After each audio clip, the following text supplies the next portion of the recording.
आगरा से 30 किलोमीटर दूर एक गांव लगता है जिसका नाम है तुर्किया। वैसे वो राजस्थान से सटा हुआ है, लेकिन उस गांव में एक घर है जिसको हॉन्टेड हाउस कहा जाता है। और कहा जाता है कि कोई भी उसके दिन हो या रात हो उसके इर्द गिर्द तक ना घूमे, ना ही उस घर में जाने की सोचे, क्योंकि अगर जो भी जाएगा वो जिंदा लौट कर नहीं आएगा। लोगों के अंदर बहुत ज्यादा खौफ है उस घर को लेकर, लेकिन ऐसे में उनका कोई अगर दूर से रिश्तेदार आता है तो वो उसको लेकर जाते हैं, दूर से दिखाकर आते हैं कि हाँ ये वो घर है जो बहुत ज्यादा भूतिया है, हॉन्टेड है, तो यहाँ पर जाना सख्त मना है। उसके बाद में ऐसा क्यों है, सब लोगों में खौफ क्यों है? क्योंकि वहां पर आज से कुछ समय पहले वहां पे कत्ल हो जाता है और उससे पहले वहां पर 6 कत्ल हो जाते हैं। अब गांव वाले ये चीज जानते हैं कि वो कत्ल किसने किया है, लेकिन वो गुनहगार जो होता है पकड़ा भी जाता है। निचली अदालत उसको अरेस्ट भी करती है, लेकिन जब हाई कोर्ट में वो मामला जाता है तो वहां पर सबूतों की कमी के कारण उस आदमी को छोड़ दिया जाता है, रिहा कर दिया जाता है। लेकिन उसके बावजूद भी मतलब लोग जानते हैं, सब हर इंसान चाहता है कि उस आदमी ने ये 7 कत्ल करे हैं। लेकिन 7 कत्ल होने के बाद वहां से कुछ अजीब सी आवाजें आती हैं उस घर से, तो वो प्रॉपर्टी बिकती भी नहीं है और ना कोई वहां पे जाता है। उनका मानना है कि जो भी इस घर में जाएगा तो जो लोग साथ मरे हैं, उनकी हत्याएं जो की गई हैं, उसकी आत्माएं वहां पर वास करती हैं और अगर कोई भी वहां जाए तो वो उसको मार देंगी। अब वहां के गांव वालों ने काफी कोशिश करी कि जो हत्यारा है उसको सजा दिलाई जाए, लेकिन जो हमारा कानून है वो सबूतों के आधार पर चलता है, पक्के सबूतों को मानता है, ना कि कोई भी उठ के कह दे कि इसने खून किया है तो वो बिलीव कर लेगा, चाहे आंखों देखा हाल ही क्यों ना हो। लेकिन सॉलिड प्रूफ्स हमारे जो कानून को चाहिए होते हैं। अब हम जानते हैं कि क्या है पूरा मामला और क्या है इसकी पूरी मामले की सच्चाई, कि क्यों उस घर को हॉन्टेड हाउस कहा जाता है, क्यों कोई वहां कदम नहीं रखता। इसके पीछे की बहुत लंबी कहानी है जो आज इस वीडियो में आपको जानने को मिलेगी। लेकिन यहाँ पर ऐसा क्यों होता है या क्राइम दिन ब दिन बढ़ता क्यों जा रहा है? क्योंकि हमारी पुलिस की जो है वो कहीं ना कहीं जुर्म को आगे बढ़ाती जा रही है। अगर उस जुर्म को वहीं खत्म कर दिया जाए, सजाएं अगर ढंग की दी जाए, तो इस तरह के जो क्रिमिनल केसेस हैं वो बड़े नहीं, ठीक है?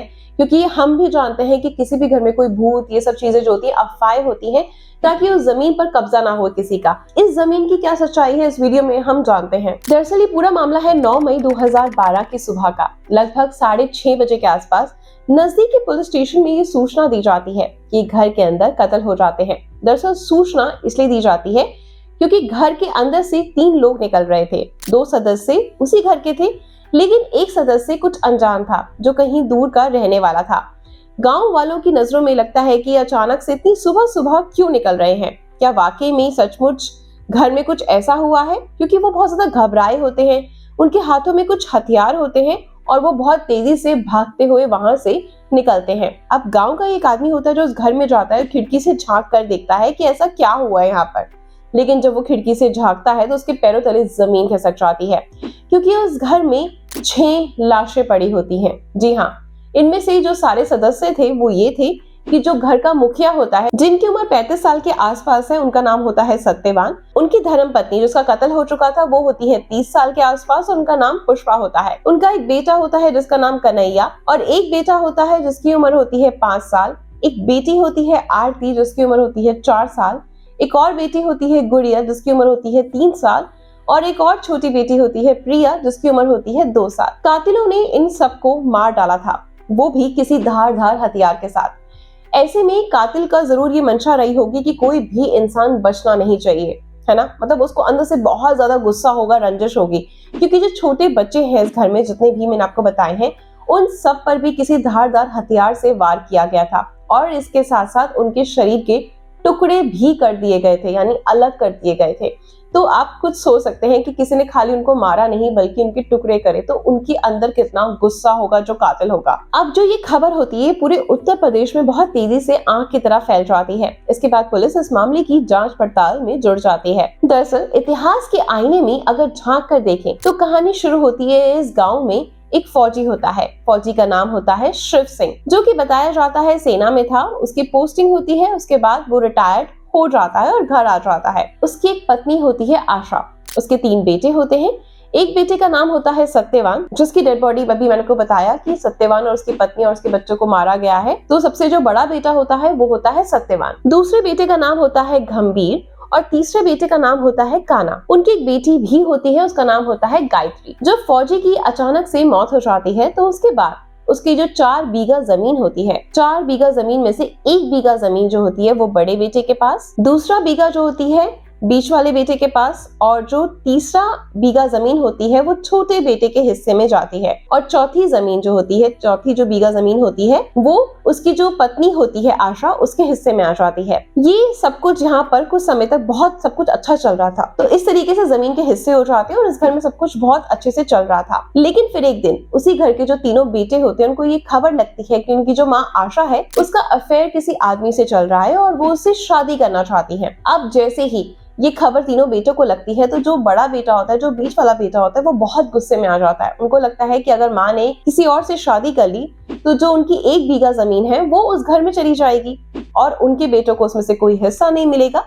इसी के चलते वो अपनी माँ का एक दिन कत्ल कर देते हैं। 2007 में वो अपनी माँ का कत्ल कर देते हैं। माँ का कत्ल हो जाता है। ये मामला पुलिस तक पहुंचता है और जो सबसे बड़ा वाला होता है सत्यवान, उसकी शादी हो जाती है। लेकिन जो दूसरा भाई होता है और उसका छोटा भाई जो काना होता है, उनकी अभी शादी नहीं हुई थी। गंभीर यानी कि जो बीच वाला भाई होता है और सत्यवान ने, इन दोनों ने मिलकर अपनी माँ का कत्ल किया था, जैसा कि मैंने अभी आपको थोड़ी देर पहले बताया। पुलिस इन्हें गिरफ्तार करती है और गिरफ्तार करने के बाद इन्हें जेल भेज देती है। जब ये जेल में रहते हैं तो कुछ दिनों के बाद बड़े भाई को तो जमानत मिल जाती है, लेकिन छोटा भाई जेल में ही रहता है, सलाखों के पीछे ही रहता है। इसलिए बड़ा भाई अपने छोटे भाई से मिलने जुलने आता रहता है, उसकी जरूरतों को पूरा करता है, जैसे कपड़ा या कुछ खाने का सामान। जो जेल में अक्सर जो लोग होते हैं उनकी जिंदगी बहुत ही नर्क जैसी होती है, बट ऑब्वियसली उन्होंने कोई अच्छा काम तो किया नहीं जो उनको सारी फैसिलिटी दी जाएगी। लेकिन ऐसे मामले भी देखे गए हैं, सुने जाते हैं कि अगर आप जो जेल अधिकारी है, वहाँ के जो सीनियर्स होते हैं, उनको कुछ पैसा दिया जाए तो वो सारी खाने पीने की अच्छी फैसिलिटी उस इंसान को देना शुरू कर देते हैं। तो ऐसे में जो बड़ा भाई होता है वो अपने उस गंभीर जो बीच वाला भाई होता है उसकी हेल्प करने के लिए कभी कपड़े, कभी खाना या कभी कुछ ना कुछ इस तरीके का करता रहता है। कुछ साल बीत जाते हैं और इस तरीके से जो छोटा भाई होता है उसको भी जेल से जमानत मिल जाती है और एक दिन वो बाहर आ जाता है। लेकिन जब वो बाहर आता है तो उसको पता चलता है कि जो उसके नाम पे बीघा जमीन थी, अब वो 1 बीघा जमीन बेईमानी से बड़े भाई ने अपने नाम कर ली है, और जो माँ के हिस्से की जमीन थी वो भी बड़े भाई ने अपने नाम पर कर ली है। लेकिन हालांकि स्टार्टिंग में डिसाइड यही हुआ था जब माँ को मारा गया था कि उसकी जो 1 बीघा जमीन होगी वो तीनों भाई में बराबर सबका हिस्सा जाएगा। लेकिन छोटे भाई ने कत्ल में कोई भी साथ नहीं दिया था, इसलिए छोटे भाई को पहले अलग कर दिया जाता है और बाकी में जो 1 बीघा जमीन जो माँ के हिस्से की होती है वो दोनों भाइयों में आपस में आधी आधी बांटने का फैसला होता है। लेकिन ऐसे में जब बीच वाला भाई जेल से बाहर आता है तो उसको पता लगता है जो उसके हिस्से की जमीन है वो भी बड़े भाई ने अपने नाम कर ली, और जो माँ के हिस्से की आधी जमीन थी जो उसके नाम होनी थी वो भी बड़े भाई ने अपने नाम कर ली। ऐसे में दोनों का आपस में बहुत ज्यादा मतभेद बढ़ जाता है, लड़ाई बहुत ज्यादा बढ़ जाती है और वो उससे कहता है कि तुम ऐसा कैसे कर सकते हो मेरे साथ। अब ऐसे में जो बड़ा भाई होता है सत्यवान, वो छोटे भाई को काफी समझाने की कोशिश करता है कि जब तुम जेल में थे इतने साल तो तुमने फैसिलिटी उनको मिली है खाने और पीने की, पहनने की, वो सारी मैंने जो खर्चे हैं वो इसी जमीन से उठाए थे, ठीक है। तो अब तुमको ये दोनों जमीन तो नहीं मिलने वाली क्योंकि ये मेरे नाम पर हो चुकी है। और ऐसे में जो बीच वाला भाई होता है अब वो बहुत ज्यादा गुस्से में तिलमिला जाता है और वो कहता है कोई बात नहीं, अब मैं तुम्हारे जो जितना भी तुम्हारा वंश है सबका नाश कर दूंगा, सर्वनाश कर दूंगा। ऐसे गांव वालों का दावा है, मीडिया में भी दावा किया जाता है कि वो उसको धमकी देता है और कुछ हमले भी उसके ऊपर करवाने की कोशिश करता है। अब जो गंभीर सिंह होते हैं वो अपनी बहन और साथ में जो उसका एक दोस्त होता है जो बिहार का रहने वाला होता है उसके घर में आ जाते हैं एक दिन। अब घर में आने के बाद कुछ समय रुकते हैं, खाना पीना खाते हैं और खाने पीने में बताया जाता है कि कोई वो नशीले पदार्थ मिला देता है, जिसके बाद में सत्यवान और उसकी पत्नी जो पुष्पा होती है और जो कन्हैया होता है, आरती होती है, गुड़िया होती है, उन सबके खाने में वो दवाई मिला दी जाती है। और ऐसे में अब क्या होता है, वो जो गंभीर होता है वो उन सबको जहरीले वाला खाना दे देता है जिससे कि सब बेहोश हो जाते हैं और उसके बाद वो अपने दोस्त के साथ मिलकर किसी धारदार हथियार से उनकी हत्या कर देता है और उनके शरीर के छोटे छोटे टुकड़े भी कर देता है। इसके बाद जब पुलिस तक वो खबर पहुंचती है, मामला दर्ज होता है, तो पुलिस अपनी जांच पड़ताल में लग जाती है और आसपास के लोग बताते हैं कि हमने इतनी सुबह किसी 3 सदस्यों को घर से बाहर निकलते हुए देखा था। 3 सदस्यों में एक थी गायत्री जो उसकी बहन होती है, उसका भाई था जिसका नाम गंभीर था और साथ में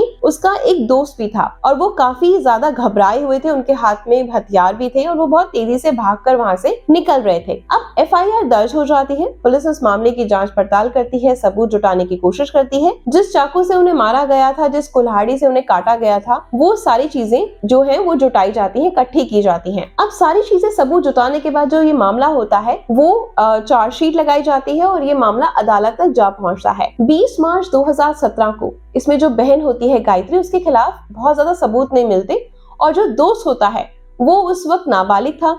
इस हत्याकांड को जब अंजाम दिया गया, इसलिए जो ये मामला था, जो दोस्त होता है और उसको जुवेनाइल कोर्ट में भेज दिया जाता है और बहन को सबूतों के अभाव में बरी कर दिया जाता है। बहन तो आराम से इस केस से बाहर निकल जाती है, लेकिन कभी वो उस गांव में नहीं जा पाती और वो जाने की कोशिश भी करती है तो गांव वाले उसे उस घर से, उस गांव से बाहर निकाल देते हैं और उसके लिए एक फतवा जारी कर देते हैं कि आज के बाद इसको इस गांव में कभी भी कदम रखने नहीं दिया जाएगा। इस बीच जो सबसे छोटा वाला भाई होता है काना, उसकी भी शादी अभी नहीं हुई थी जब इस घटनाक्रम को अंजाम दिया गया था, तो अपनी जमीन को वो भी औने पौने दामों में बेचकर वहां से भाग जाता है। अब गांव में उस घर में कोई नहीं रहता, जहां एकमात्र एक व्यक्ति रहता है गंभीर, जो कि सलाखों के पीछे था। लेकिन 20 मार्च 2017 को निचली अदालत से इस मामले को सुनवाई के लिए भेजा जाता है और साथ में दलील लगाई जाती है। उन दलील और सबूतों के आधार पर मद्देनजर रखते हुए अदालत भी जो होती है उस व्यक्ति को यानी गंभीर सिंह को सजाए मौत का हुक्म देती है। अब जब ये मामला होता है, गंभीर और जो उसका